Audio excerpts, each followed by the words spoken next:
आपस की लड़ाई में इतने मगन है कि हमें भारत में मुसलमानों पर तोड़े जाने वाले मजालिम की जरा बराबर भी परवाह नहीं है। भारत में मुस्लिम दुश्मनी उरूज पर है। मुसलमानों और दीगर मज़ाहिब की इबादत गाहों की बेहुरमती में मुसलसल इजाफा हो रहा है। अरे बाबा! सऊदी के ए बिलियनियर हैं शेख, और ये देखिएगा ये साथ इनके ना इंडियन है जो कि दम वगैरह करता है, उनके देखे कदमों में बैठे हुए हैं दुबई के शेख उनके कदमों में जाके बैठे हैं। सर क्या वजूहात है कि दुबई या सऊदी के जो शेख हैं वो हिंदुओं को प्रमोशन दे रहे हैं, हिंदुओं को प्रमोट कर रहे हैं, उन्हें हिंदुइज्म में बड़ा ज्यादा इंटरेस्ट ले रहे हैं? क्यों, क्या वजूहात? जिसने पाकिस्तान बनने का ख्वाब देखा था, और कैसे बना था पाकिस्तान, याद होना चाहिए आप सब लोगों को। कितनी कुर्बानियां थी हमारे बाउजदाद में। ऐसे नहीं बना था हमारा प्यारा वतन पाकिस्तान। ये उस हस्ती के खानदान वाले हैं जिसने नौजवानों को ख्वाब गफलत से बेदार किया। एक्चुअली हिंदू जो है ना वहाँ बड़ी मुस्तहकम गवर्नमेंट है और वो अपने लोगों को भी थोड़ा सा फाइनेंशियली भी और मोटिवेट करती है। अभी मैं लास्ट वीक दुबई में था एक एग्जीबिशन में, और अगर पाकिस्तानी स्टॉल वहाँ 15 थे तो इंडियन 1500 थे। फिर उसका रेप क्यों हुआ जो मोटरवे में गाड़ी में मौजूद थी, अपने बच्चों के साथ मौजूद थी, अबाए में मौजूद थी? उसकी कनपट्टी पर बंदूक रखकर उसके बच्चों के सामने उसका रेप क्यों किया गया? कुत्ते के साथ रेप क्यों किया गया? गधे के साथ रेप क्यों किया गया? अब आप ये भी कह दें कि कुत्ता जो था वो ठुमक ठुमक के चल रहा था, गधी जो थी वो लचक लचक के चल रही थी, तो फिर हमसे काबू नहीं रहा। जय हिंद दोस्तों, जय श्री राम।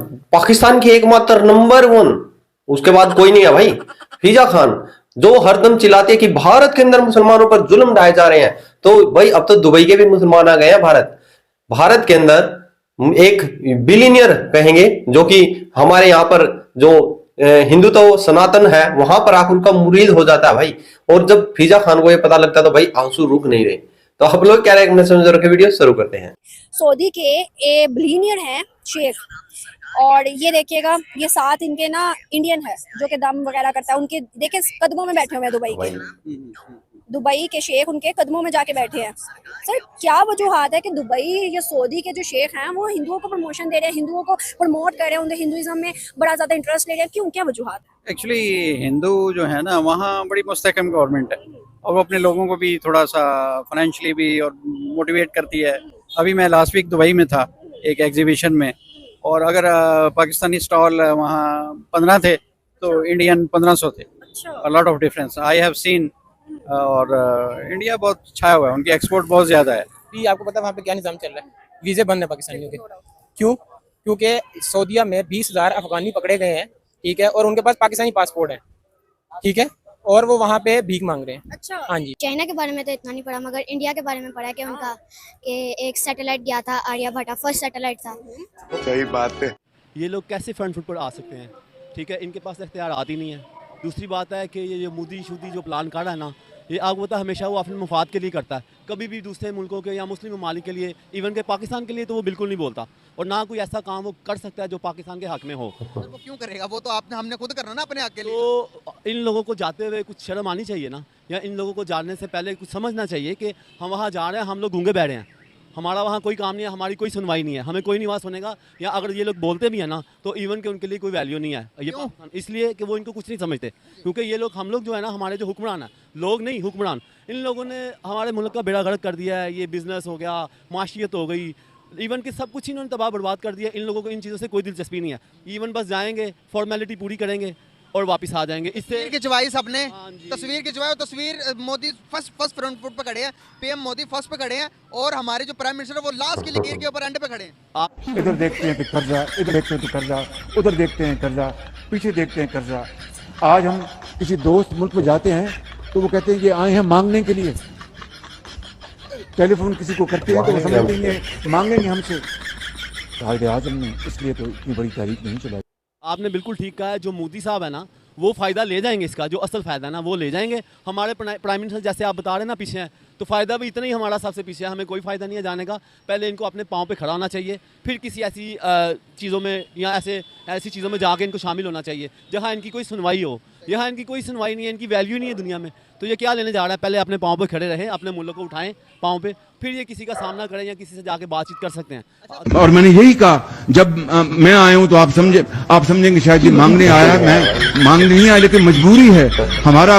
जिस तरह माजी में 75 साल में आपने हमारा हाथ बटाया है, कुछ ऐसा आप हाथ बटा दें। तो मैंने कहा मैं वादा करता हूं कि इंशाअल्लाह हम पूरी कौम हम मिलकर दिन रात मेहनत करेंगे, पसीना कराएंगे, अपने पाँव पे खड़े होंगे इंशाअल्लाह, जरूर खड़े होंगे इंशाअल्लाह। मस्जिदों से स्पीकर उतार लिए जाते हैं, लेकिन ये सारी चीज़ नहीं बताई जाती कि अगर मस्जिदों से उतरवा दिए जाते हैं तो अभी वीडियो मैं सोशल मीडिया नहीं, मेन स्ट्रीम मीडिया पे ये मैं वीडियो देख रहा था, न्यूज़ देख रहा था कि उन्हीं वो जो योगी जी हैं उन्हीं के एरिया में मंदिरों से भी स्पीकर हटाए जा रहे हैं। मतलब सबसे अच्छा जो मजहब कार्ड कैश किया है वो किया पाकिस्तान आर्मी ने। तो क्या कहते हैं, उसके बाद पूरी कौम को इन्होंने माशाल्लाह लॉलीपॉप दिया है गज़वाए हिंद का, पूरी कौम को इन्होंने दिया है लॉलीपॉप, क्या कहते हैं, शहादत का। पूरी उन्होंने कौम को लॉलीपॉप दिया जी, हम कश्मीर फतह करेंगे पिछले 76 सालों के अंदर। वो अल्लाह बचाए ऐसे इस्लाम और ऐसे दीन से, ठीक है। उससे बेहतर हम सेकुलर ही अच्छे हैं फिर, ठीक है। अगर दीन ऐसा है ना तो फिर हम ला दीन अच्छे हैं, ठीक हो गया। एज फार एज एजुकेशन की अगर मैं बात करूँ, अपनी फील्ड की बात करूँ, तो इंडिया का education is one of the best education system in the world, ठीक हो गया। नॉट ओनली इन एशिया बल्कि पूरी दुनिया में, पूरी दुनिया के अंदर उनका बहुत अच्छा और वेल प्लेस्ड एजुकेशन सिस्टम है वहाँ। और दूसरे नंबर पे उनका IT सेक्टर देख लें, उनका एजुकेशन सेक्टर देख लें, उनका मेडिकल सेक्टर देख लें। या इवन मैं अगर यही एक सवाल करता हूँ, कोई एक फील्ड बता दें, मतलब आप तो लेक्चरर हैं, शायद नहीं, डेफिनेटली मेरे से ज़्यादा जानते होंगे, कोई एक फील्ड जिसमें पाकिस्तान इस टाइम इंडिया से आ गया, कोई एक फील्ड। हम सॉफ्टवेयर अपडेट करने में उनसे आगे हैं, बेशक बनाते हैं वो हैं, कौन सा सॉफ्टवेयर? अच्छा। बनाते हैं वो हैं, अपडेट हम करते हैं। अपडेट किसी ने भी करवाना है वो हमारे पास आएगा, तो इसमें जी हम आगे हैं। वो भी हम अपने लोगों का सॉफ्टवेयर अपडेट करते हैं, किसी दूसरे का नहीं करते। वो बस औकात ही इनकी इतनी है, तो फिर और क्या कर सकते हैं। अब क्या हुआ, वो एटम बम किधर गए, वो नंबर 1 किधर गई, वो JF थंडर मैंने चाटने हैं, मैंने झूले लेने हैं, ठीक है। मैंने अपनी क्या कहते हैं गर्लफ्रेंड को बिठा के सैर गिरानी है, वो किस लिए बनाए हैं? मुझे बताएं कि कितनी की पब्लिकेशंस या बुक्स हैं जो पिछले 10-15 साल में पाकिस्तान से लिखी गई हैं, जो इंटरनेशनल लेवल पे पढ़ाई गई हैं। इंटरनेशनल लेवल पे पढ़ाई की छोड़ दें, आप ये बता दें कि लिखी कितनी गई हैं।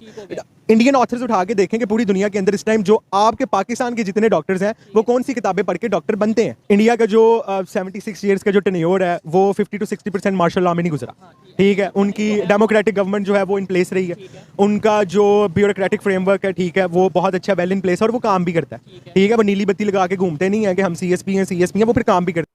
तो दोस्तों आप लोगों ने देखिए पाकिस्तान के अंदर फिलहाल क्या हो रहा है कि पाकिस्तान के, अब देखिए मोदी साहब UAE गए थे, वहां पर आप लोगों ने देखा कि UAE ने भाई एक से एक दबाकर मंदिर, यहां तक कि भाई वहां पर अब फिलिस्तीन के जो समर्थन में निकले थे उनको भाई बुरी तरह से पीट पीट कर जेलों में डाल दिया गया, क्योंकि UAE ने बोल दिया कि भाई हम नहीं चाहते कि भाई यहाँ पर भी भिखारी ऐसा ही अपना नाटक दिखाए जो ये पाकिस्तान में दिखाते हैं। UAE ने भाई एक तरह से पूरे वर्ल्ड में पूरा क्लियर कर दिया। देखिए जो हमास और इजराइल का जो जंग चली हुई है वहां पर भी UAE ने भाई बिल्कुल भी फिलिस्तीन का साथ देने से बिल्कुल ऐसे मना कर दिया था, क्योंकि जो एक्चुअल है ना वो UAE को भी सच्चाई पता लगी है।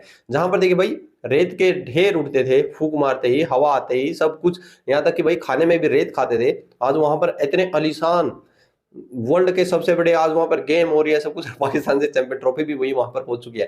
तो UAE ने जो एक्चुअल देखा कि भाई इनमें कुछ नहीं रखा है, ये पाकिस्तान जो नाटक करता रहता है, तो उसमें ना रखकर भाई बिजनेस जो एक्चुअल चीज है, UAE मुस्लिम देश है जहां से इस्लाम, मक्का मदीना हुआ, भाई मक्का में भी सिनेमा घर वहां पर बहुत बड़े बड़े शुरू कर दिए हैं, क्योंकि UAE का जो मेन मकसद है, देखिए जो भी, मैं तो धर्म मजहब कुछ भी हो उसको भाई दिल में रखें आप।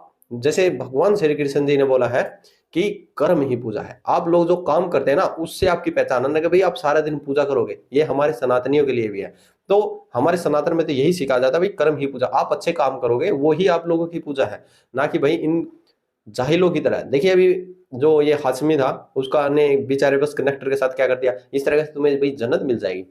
यानी इन को पाकिस्तानी मौलानाओं को, जाहिलों को भाई शर्म आनी चाहिए, डूब के मर जाना चाहिए, जो ऐसा ये जहर घोलते हैं हर एक बंदे के मन में, और वो उसका इलाज योगी जी ने बड़े अच्छी तरीके से कर दिया है। तो आप लोग क्या राय है कमेंट सेक्शन में जरूर रखें। जय हिंद, जय भारत, जय श्री राम।